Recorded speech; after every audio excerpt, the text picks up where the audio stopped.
In the last video, we recapped how and why Deku left UA after My Hero Academia's war arc and discussed his journey alone through the Japanese streets as he gets to know the past One For All users. At the end of the video, we discussed how All Might was on his way to Deku, but he gets attacked by a pair of villains and ultimately comes out on top of that situation, but at the same time elsewhere, Deku is bounding from building to building as he's about to place a call to All Might to meet up briefly, but at that instant, his phone is knocked out of his hand rapidly as he sees it pierced through by a bullet made of hair with a speaker on it that gives him a live feed from someone's microphone as they say, "You, boy in green, you're coming with me."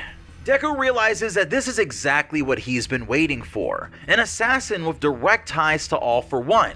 But which one is it? He turns and far away on top of a skyscraper is a woman with purple hair and pink highlights holding her arm aiming towards Deku, which thanks to her quirk has become a rifle. This is a Tartarus escapee named Kaina Tsutsumi, otherwise known as Lady Nagant, an ex-pro hero who was thrown into Tartarus for her crimes. And of course, Kaina is a character we were introduced to in my All For One's Prison Break video, which you can watch in the top right to see where her story truly began in order. Sitting next to her is her fellow Tartarus escapee Kai Chisaki, who is still without arms after Shigaraki and the League relieved him of them at the end of his arc. When they initially broke out of Tartarus together, All For One spots Kaina and says, "Ah, the traitor hero, the lovely Lady Nagant. It's an honor to meet you." She replies, "Oh, All For One, I remember chasing you back in the day." And that's where he cuts the small talk short. "I consider you leagues above everyone else here. So please, I have a favor to ask of you," which really gives us an odd look at All For One actually being a gentleman in this weird instance of him even saying the word please. But All For One says soon enough there's going to be a boy who leaves UA and starts acting on his own. Capture him for me, but be careful, because heroes like Endeavor and Hawks are going to constantly be near him, so wait for the rain and it's then that she cuts him off, like, "Hey, I haven't agreed to do anything for you," and he tells her that she's slaughtered countless heroes before, but the fall of the Hero Society will never come as long as Izuku Midoriya is alive. At that time, he quickly also takes note of Chisaki and says, "Ah, the boss of the 8 Precepts of Death, another victim of the evil pro-hero society. He too understands that we need to put an end to the heroes, so let's make a deal." And as he lifts his hand towards her, he gives her something that should be useful in her mission. In real time, as Deku spots Lady Nagant on the roof and starts to dart and move towards her, he remembers Hawks' words from when they were preparing to head out. Hawks tells Deku that he is really powerful, so in most situations, he should come out alright even if he's by himself. But there's one person that Hawks is still concerned about. He pieces together that All For One wants Deku alive. And again, that shouldn't be a concern against most of the escapees, but his teacher Kaina, if she were to get involved and engage Deku, Deku is to run away immediately and avoid her at all costs. Because of her, it'd be a different story. Lady Nagant sends another shot Deku's way and says, "You moved." And as Deku whip swings away, he uses Black Whip in his other hand to grab his phone, which he confirms is destroyed. Deku isn't sure what to do in this situation since he can't contact anybody, and he isn't sure if she'll follow him to the meetup point, putting Hawks and All Might in danger. He decides to retreat and starts heading away from the ex-hero by cutting through different buildings. But danger sense flares as Deku spots Lady Nagant's shot high up in the sky with a perfect path to him, as she says, "You're all out of options this time," and rocks Deku in his stomach with a blast from her arm. But Deku, being absolutely cracked, catches the bullet with his phone, though the force still sends him flying towards another building. And taking advantage of the blowback that Deku is facing in rapid speed, she fires another shot that actually hits Deku on the arm, and Deku is absolutely astonished. He remarks that she has precision that even Snipe would be jealous of, and she can fire back to back as well, doing the brain math to calculate that she's roughly 1 kilometer away, while also knowing her effective range is roughly 3 kilometers, so instead of trying to run away for 2 more kilometers and just facing her wrath, his best bet is instead to move in closer. On the other side of this battle, we see Kaina actually really impressed with this Deku kid, because no one in her entire career has deflected 2 of her bullets before. Overhaul kind of rambles about wanting to go see the old man, and he's completely checked out of this, and I'm sure he's wondering if Nagant could even be capable of capturing Deku, with us getting a flashback of Kai telling Nagant that he knows the person that they're going after, as the 2 of them were preparing for the mission. Chisaki explains that it was Deku who defeated him and put him in Tartarus, and that he's one of the sickest people that he's ever met in this world troubled by hero syndrome. She tells Chisaki to just come along so she can ID her target, and he makes her promise to bring him back to his boss if he does. Since he doesn't even care about getting revenge against Deku anymore after losing everything in his life, Overhaul is a truly broken man, and honestly, good. Overhaul hides on the roof because he's worthless, as Lady Nagant reveals the gift that All For One gave her as she jumps off the skyscraper and starts walking on the air like she's Sanji, thanks to the airwalk quirk that All For One readily supplied as a security deposit. Deku picks up the speed and zigzags unpredictably to try to get to where he saw her without getting hit, but suddenly his danger sense pings and he senses a shot from behind. So at high speed he turns and kicks the bullet with a spin kick to deflect it, but before his danger sense even has time to pick up on it, mid-spin, another bullet comes at Deku from a different direction and hits him across the stomach where Deku has no armor. Things are getting serious, and Deku is confused. How did she do that? Does she have help? Can there be two people? No, it's the most logical thing.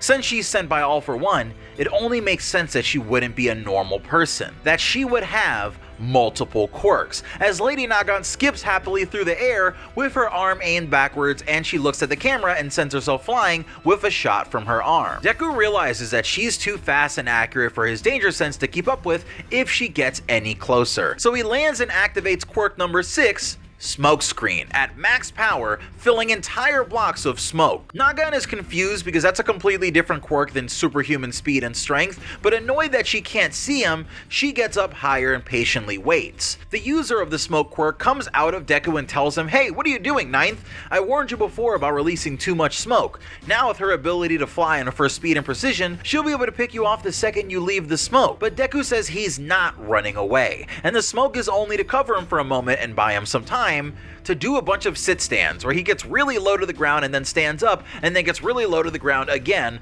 very rapidly using full cowling, and the smoke user N realizes exactly what he's trying to do here and calls Deku out for trying to do something dangerous, as another One For All user steps out of Deku's body in a bright mist, saying, "I really wouldn't recommend what you're about to do." This time it's the third quirk user who tells Deku that before he tries to use his quirk along with everything else he's doing, he needs to learn how to use it on its own in a proper environment, and he's never even tried to use it before. But Deku yells back that he can't be too slow right now. Speed is going to make all the difference, and right now, right here, if he manages to stop Lady Nagant, then they can get All For One and Shigaraki next and end this whole thing. And as Deku apologizes to Gran Torino for what he's about to do, we see Deku dart out of the smoke as Lady Nagant fires and hits right on target, piercing right through the cape. But Deku isn't there. All she sees is some weird green and black energy in the shape of a person dissipating away. But at that moment, 3 more things come out of the smoke at the same time in all different directions. But again, Nagant hits all 3 right on the mark, saying how impudent.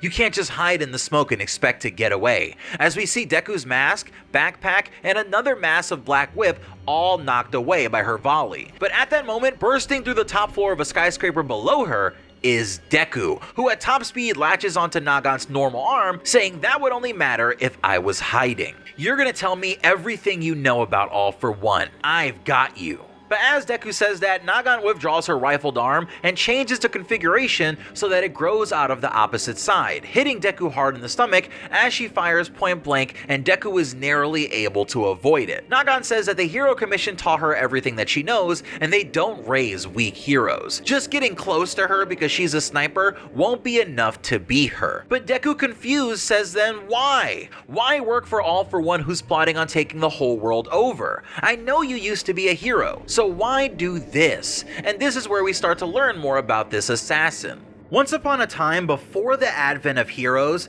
vigilantes won the trust of the common man, and the government stepped in, seeing how useful a superpowered defense force would be after quirks came in and changed the entire state of the world. Trust in the heroes is the foundation of the hero society, and Nagant was a tool, a cog in that system that ensured everything kept moving as the Hero Commission wanted. In our video on Hawks' backstory, we discussed the Hero Public Safety Commission, and I told you that in the Lady Nagant Nagant video, you'd see why the heroes that they prop up like hawks aren't exactly the best examples of what a hero is, because in their view the hero society has a bright side and a dark side, and both need to run smoothly for the hero society to exist. So to ensure that, they make sure they create heroes like Hawks or Nagant who are willing to execute villains and even their fellow heroes sometimes for the sake of their mission. Lady Nagant was sent to take out all sorts of groups, even taking out people who were only talking about doing something and not even seriously planning it. She spilled so much blood for the sake of her country, but during the day, she had to be a normal hero. When a group of kids runs up to Lady Nagant, a hero that they're proud of, one reaches his hand out to shake the hero's hand,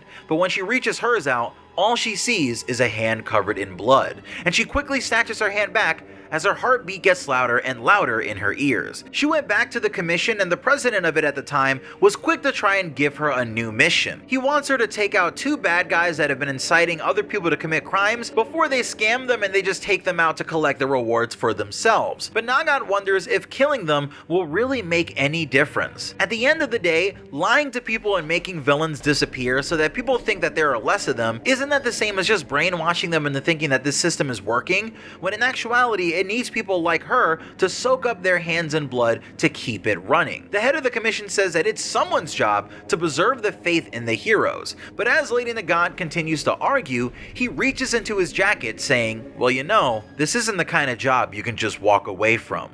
So unfortunately, and as he prepares to pull out whatever it is that he had, Nagant raises her arms with quick draw speed and tells the president of the commission that even in the end, he's strong, before taking him out before he can even react. Back in real time, as Deku falls away from Lady Nagant, she answers his question about why she works with All for One. She says that this society you see and take part in, it's fake.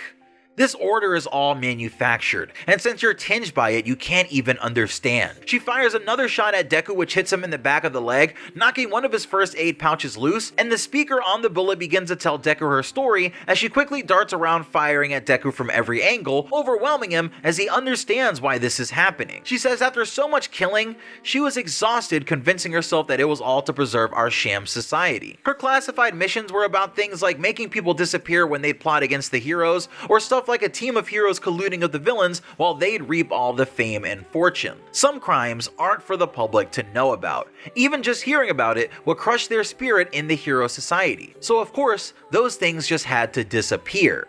After learning that Nagant killed the Hero Commission president, Deku was confused because he never heard about that on the news, but she says of course, it's all part of the fragile illusion.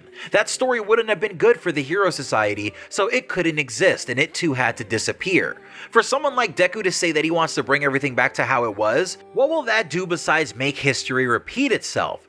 She remembers when she was a young girl and the Hero Commission president recruited her with a smile on his face, promising her that she could be a hero like the one she saw on the TV, very much like Hawks was promised he could be like Endeavor.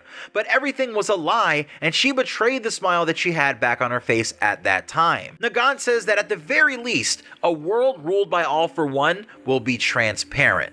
You know what you're getting, and you aren't being fed a fantasy. Deku then uses Black Whip with pinpoint accuracy to fire a concentrated bolt of Black Whip at the building behind Nagant as he pulls himself towards her at full speed, saying that he has been ignorant. But lately, he's starting to see the world differently. It's not all black and white. It's a world full of grays, with a blend of fear and anger constantly being swept aside.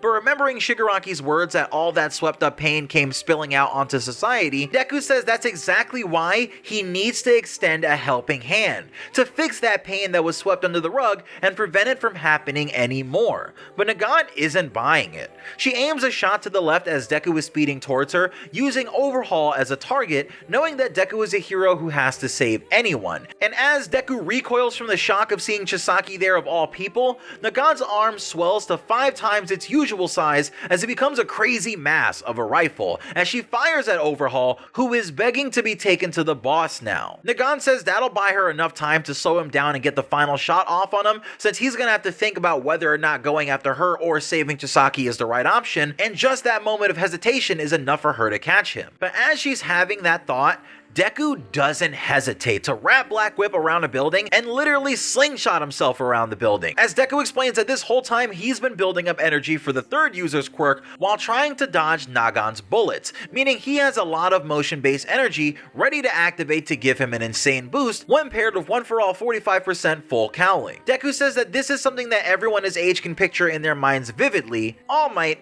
moving faster than a speeding bullet. And as the bullet is right in front of Chisaki and the rain completely stops in place as time itself almost seems to stop, Deku comes speeding in and knocks Chisaki away just in time with his false 100% speed, using the combination of the third quirk Fajin, which we've explained in our Everyone for All user video, paired with full cowling. Deku says, "We'll talk later, Chisaki," and prepares to slingshot his way back at Nagant, as she's shocked at how quickly he responded to that without any hesitation.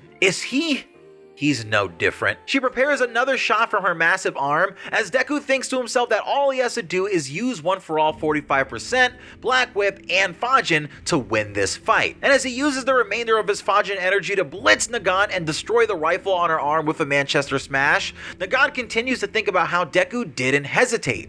She wonders how long ago it was that the fake hero society and their platitudes started to make her sick. And as her arm turns back to normal and she begins to fall, it seems like the airwalk quirk has stopped working, maybe because her hate in this moment is going away. But Deku is there and catches her hand covered in blood. He says, "You didn't actually intend to hit Chisaki. It was a little off. And if you were really completely committed to All for One and you were just evil, that first shot at my stomach would have taken me out. You know how bad things can get in this world. You've seen the darkest parts of it.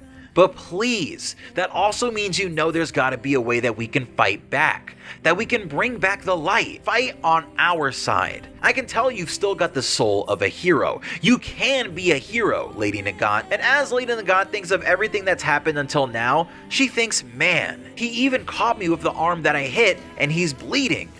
What a guy." Nagant says, "Izuku Midoriya, you're the real deal," with a smile on her face like she's finally accepted the situation, and she agrees with Deku. She'll fight on his side. But before she can finish her sentence, a light shines through her skin, and Deku watches as right in front of him, Lady Nagant explodes. And that is where I think we're going to leave it off for now, folks. I love a good cliffhanger, and if it hurts and you want me to do the next part, then please get this video to 1,200 likes, and we'll finish the story of the day that Deku left UA, and talk about where the story goes from here. Love you guys, subscribe for more content soon, and it's Pineapple. Peace.